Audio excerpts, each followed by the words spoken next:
Hi guys, my name is Niani. Welcome back to my channel. So I am going to be making technically 2 dinners today because I want something different than what I'm cooking for everybody else. I'm making pork roast for dinner tonight for the family, and then for myself, I want some clam chowder. I already got the pot on, and I threw some bay leaves in there and some oil in the pot as well. I'm about to sear this pork just to get it a nice brown color, and then I'm going to go ahead and throw the vegetables and everything else in. So I'm gonna go ahead and try to get this on because I have to run back to the store. So yeah, stay tuned. So this is my pot here with the oil and the bay leaves that I was just speaking about. The oil got too hot and literally, like, y'all, still in the package. So I had to take it off before it burned up. Alrighty guys, welcome back. So I am putting a little sear on the meat before I go ahead and add in the water to go ahead and get it cooking. My stove is set to 7, so it's like medium high right now temperature wise.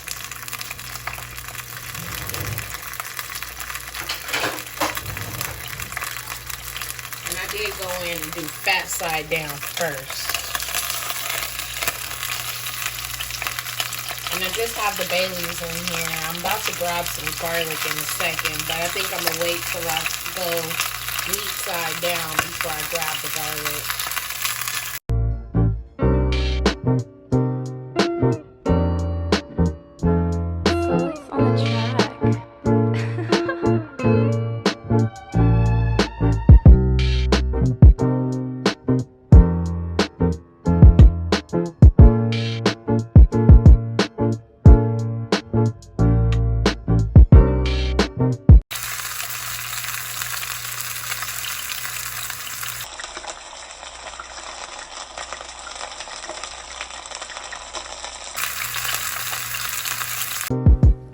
So you can see me just flipping the meat over, trying to make sure that I get, you know, a decent amount of brownness on all sides. And I am adding about 1 teaspoon of minced garlic just for flavor, because if you don't know, then you should know that garlic is everything for you. So definitely go ahead and make sure that you get a good, decent sear on your meat and it's nice and brown. Again, we're just searing it. We're not necessarily worrying about trying to cook it all the way through, because it's going to stew and cook all the way through in that process. The garlic is starting to burn, but it really doesn't bother me because, again, I love garlic. And I know that this flavor is not going to be stuck with it just based on the amount of water that goes into this process. And I kind of like the taste of burnt garlic. Not too burnt, but just a little bit burnt. You can see I still have the bay leaves frying in the pot as well. And that also adds a lot of natural flavor to the roast. And it really helps kind of intensify the smells in the kitchen. So it's definitely nothing wrong with using dried herbs in a process like this, because again, that bay leaf isn't even probably going to go in the pot. So, you know, there's nothing wrong with it.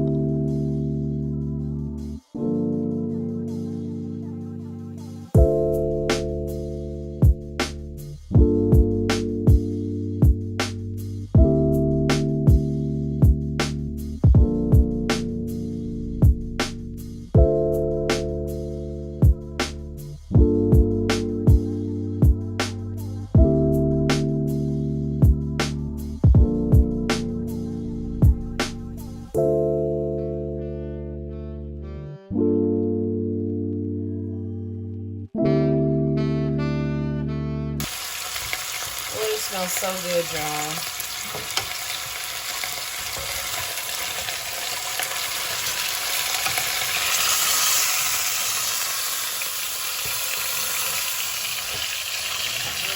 That one is too good.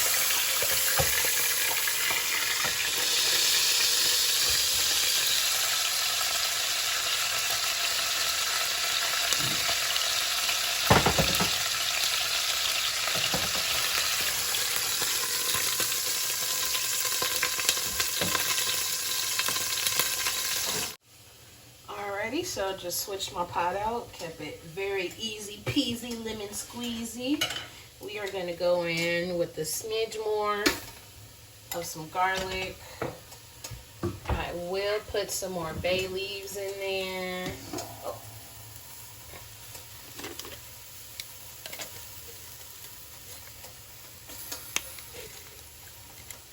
Shoot.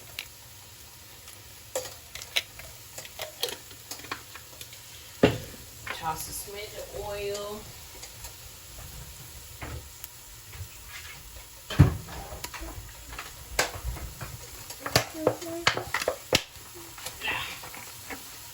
What up, kiddo? What you making? A roast for dinner. A roast? Yep. What kind? It's pork. Pork? Yeah. That's all the pork. Yep. Dang.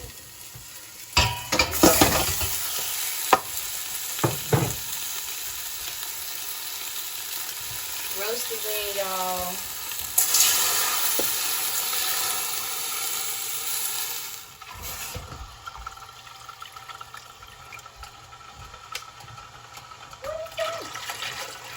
A pitcher full of water.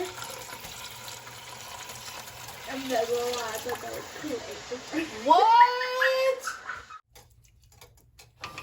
You gonna give me a now or you gonna learn? Later. I'm about to go back to the store with your sister. Okay. The meat is covered. For what? She wants to get some snacks for her trip back to school tomorrow.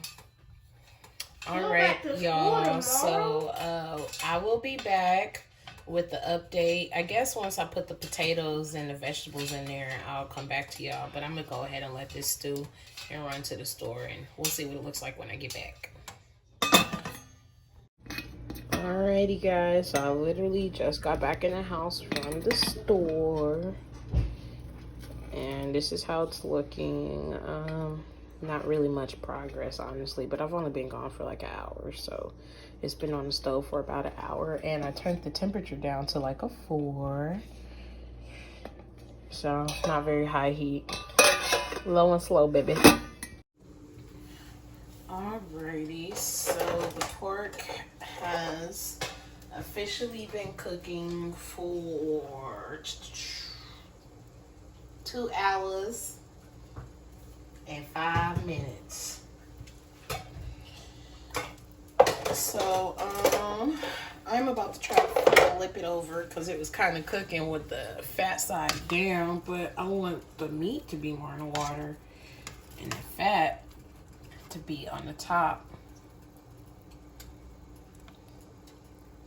Just get that submerged in there really good. And I honestly haven't added anything that wasn't already in there. I do want to go ahead and put a little bit of salt. Well, not a little bit because it's a lot of water, but put some salt and some pepper. Just keep it simple for now.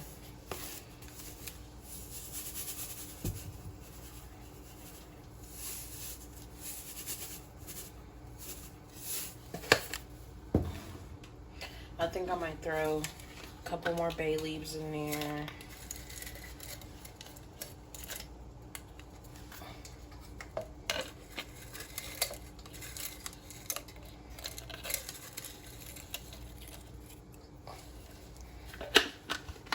And some pepper, because what's life without the pepper? And it is a grinder.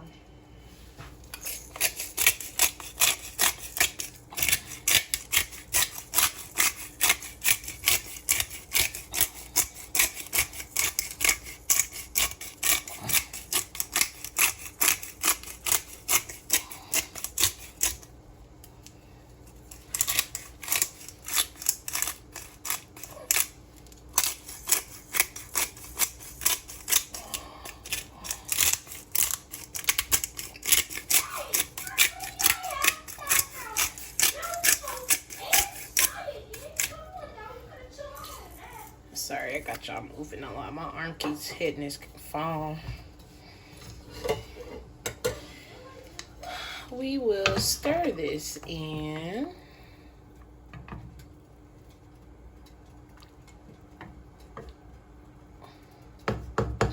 I'll let those flavors meld a little bit. And we'll be back with this. So we have our garnish that I will be using for both soups. So because I knew that I was cooking 2 soups and kind of like back to back, I decided to cut up all of the vegetables at the same time. So off camera, I did go ahead and add in all of the vegetables and the starch, which is the potatoes. And I added that in last, obviously, once I knew that the meat was pretty much close to being done or just about done. I went ahead and added all of that in. I am doing a knife check here just to make sure that the potatoes are done, and they were. And if you happen to see my ashy knuckles, please mind your business, because I was washing my hands a lot. And you know how it is when you cook and you wash your hands are ashy. So just mind your business. If you want to send me some lotion, I will give you guys a P.O. box you can send it to. But y'all, do y'all see this falling apart? Falling apart, like so bomb. Just wait for it, y'all. Just big chunk. Just fall. Oh my God. It smelled so good. And then to watch it fall apart like this in slow-mo. I gotta make this again because this was delicious. Just absolutely delicious, y'all. I wish that cameras had a smell cam, because that would be so cool.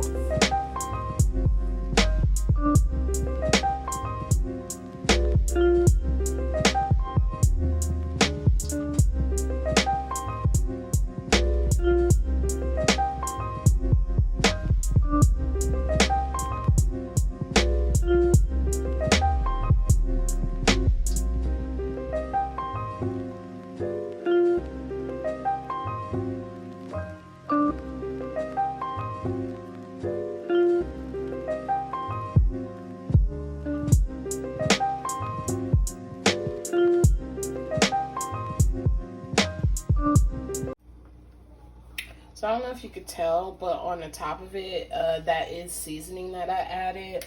And then off camera, I just went ahead and seasoned the meat.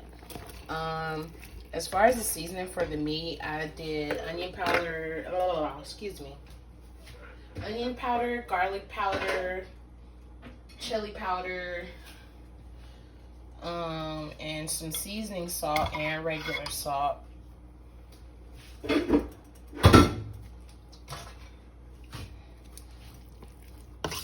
And I feel like I personally might have taken out a little bit too much of the water, but at the same time, like, the spoon's not working for me.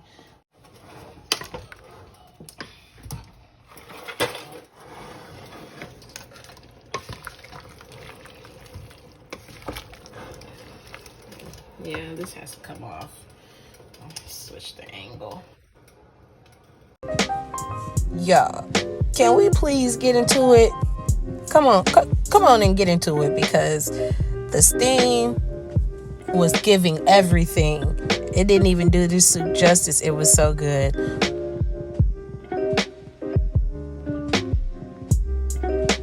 6.5 hours later. I'm about to get started, so stay tuned, y'all. If you like clam chowder, even if you don't and you just want to stay to watch just to see how clam chowder is made, I appreciate that too. So yeah. So again, like I said, I did cut up all of the vegetables at the same time for both soups. I just kind of recorded it all at once. So if some of this footage does seem like a repeat, it probably is, because let's be honest, I cut this all at once. So I just kind of reused the footage, but y'all don't judge me though. And I don't know why this is flashing like this. It was kind of weird. So I have some baby clams here. I do have 3 cans. I could have went for one more, maybe regular can of clams, but I knew that I was really gonna be the only person eating it, so I didn't see the need to overdo it and be buying 15 million pounds of clams when I'm one person, you know. So I am opening it, and I do recommend you doing it this way by having your strainer to catch your clams so you can separate the juice from the clams, because we will be using the juice later on for the chowder, so you definitely want to save that. In the back I got a Cynthia G video playing. If y'all haven't heard about her, just go check her out, and that's all I'm gonna say on that, especially if you are a black woman.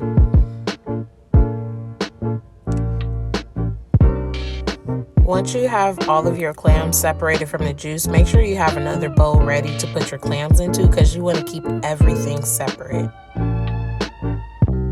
So I am putting all of the vegetables for the clam chowder into the pot that I'll be cooking it all in.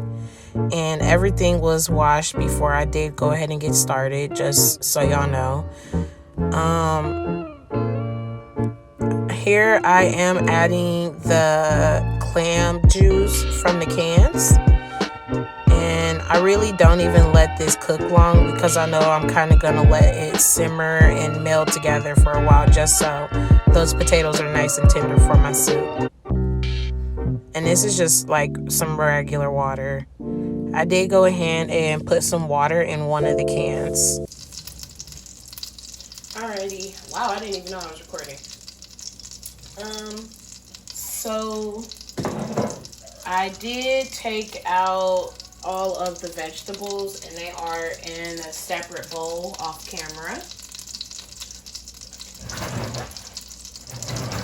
Whatever. I have some butter melting in here because I am about to do the roux for the clam chowder. And for those of you who don't know what a roux is basically a mix of fat and flour. Right now I'm melting the butter, and I'm using a wooden spoon, but for whisking and mixing your roux, I suggest a whisk, a metal one at that. Unless you like to eat pieces of plastic in your food, then go with a plastic one.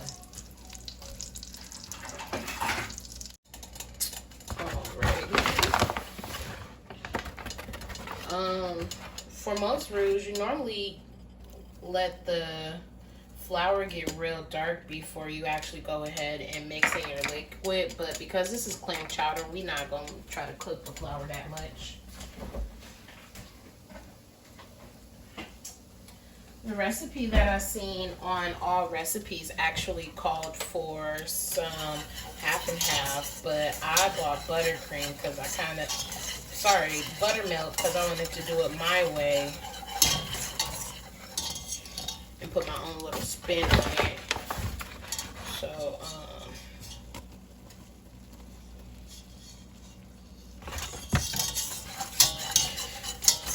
yeah, this is like honestly too dark. So yeah, let me go ahead and pop in some of this milk.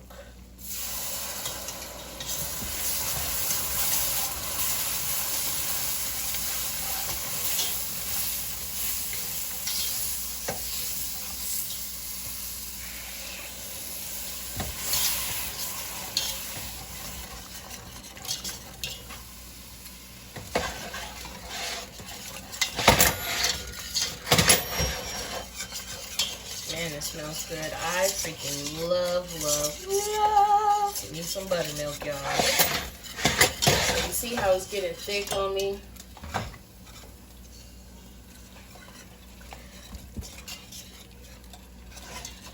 And it's not supposed to be this color. It's supposed to be lighter, like a white. And it's a like very, very light brown. So hopefully we can get it as close to white as possible. I'm gonna add in a little more milk, try to make it a little bit lighter. Normally when you're making a roux, you want to let it get nice and dark, but that's only if you're making roux for maybe gravy or something, because you know brown gravy, unless you're doing white gravy,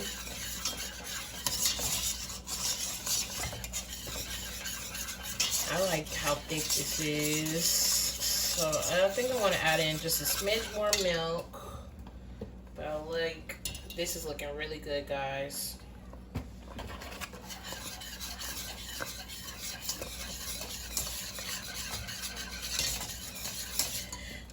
And this is why a whisk is so important when you're making a roux. I feel like it's a lot whiter than it was when we started, so this is pretty good. So I'm gonna pull this off. Actually, I'm gonna empty y'all. I'm about to actually dump in the clam water from the vegetables and incorporate that. You better stay spatula.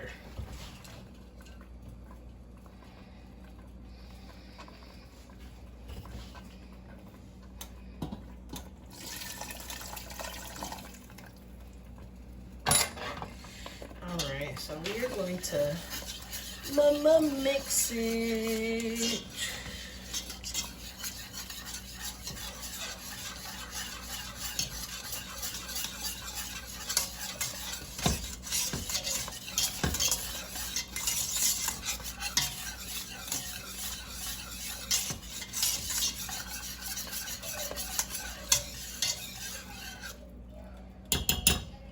See, that water thinned it out instantly. I think I want to thicken it up just a smidge. So we're going to go back in with some more buttermilk.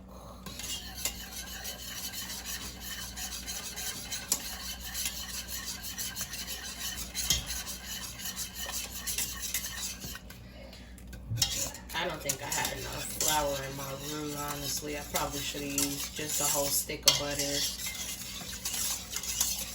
instead of a half a stick, which is about I think a quarter cup, like a fourth cup. So yeah, and then we're gonna basically keep going in with this water.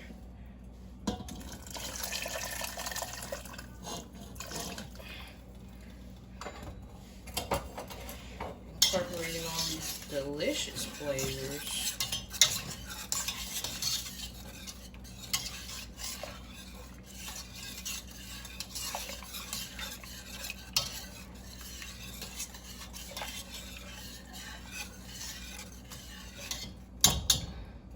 This, guys, is dill. So I'm just giving the chowder here a good stir just to make sure everything's nice and incorporated. That dill did not want to come off, y'all. So I am adding in those vegetables that I cooked earlier in the clam juice and water.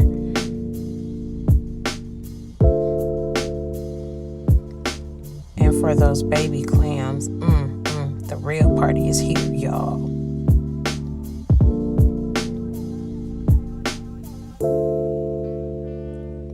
Obviously, go ahead, give that a good stir. Make sure you get everything nice and incorporated. Juno. More veggies, because why not? Stir, because duh.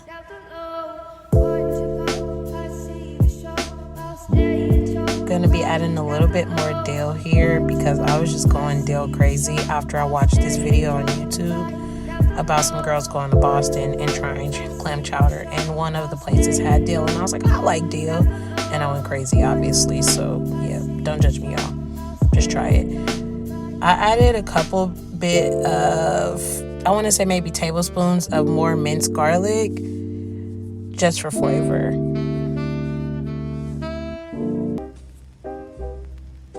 It's looking good, y'all, and it was smelling good too, let me tell you.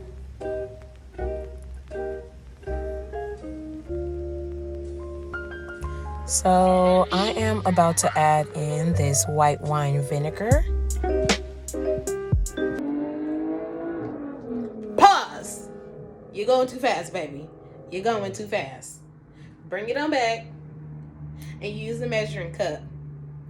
Teaspoon, tablespoon, third cup, whatever. Use a measuring cup, please. Okay. And if you haven't already, go ahead and subscribe.